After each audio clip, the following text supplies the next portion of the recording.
So Denver International Airport is now officially ranked in the top 3 busiest airports in the world. Not even in the United States, but in the world. And this is kind of a pro and a con. Honestly, just to be straight with you, it's been a little bit annoying just seeing how much it's grown, just because what used to be a pretty simple, show up to the airport an hour before your flight.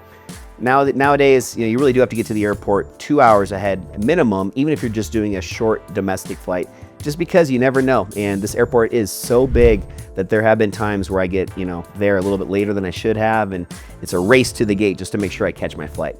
But Denver International Airport, regardless though, is awesome. They have over 215 destinations that it serves directly.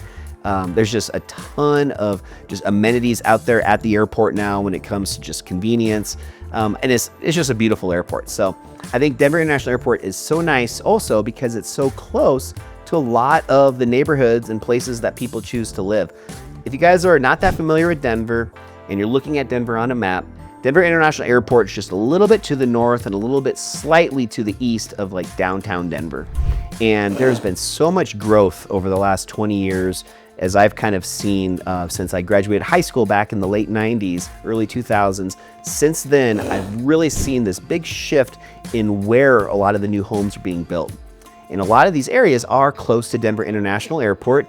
And if that's something that maybe is really important to you, maybe you travel a lot for work or you just want to be really, really close to get to wherever you want to go on the weekends or just to go for travel, check areas out like Green Valley Ranch, or also one of my favorites, which is called Tennyson, also known as the Berkeley neighborhood.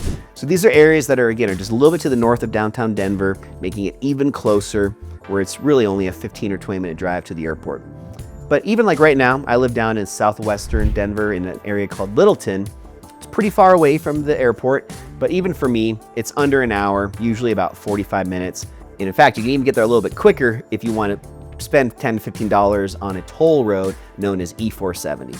So just I think a good point to bring up for people is understanding how close Denver International Airport is and how available it really can be for anybody.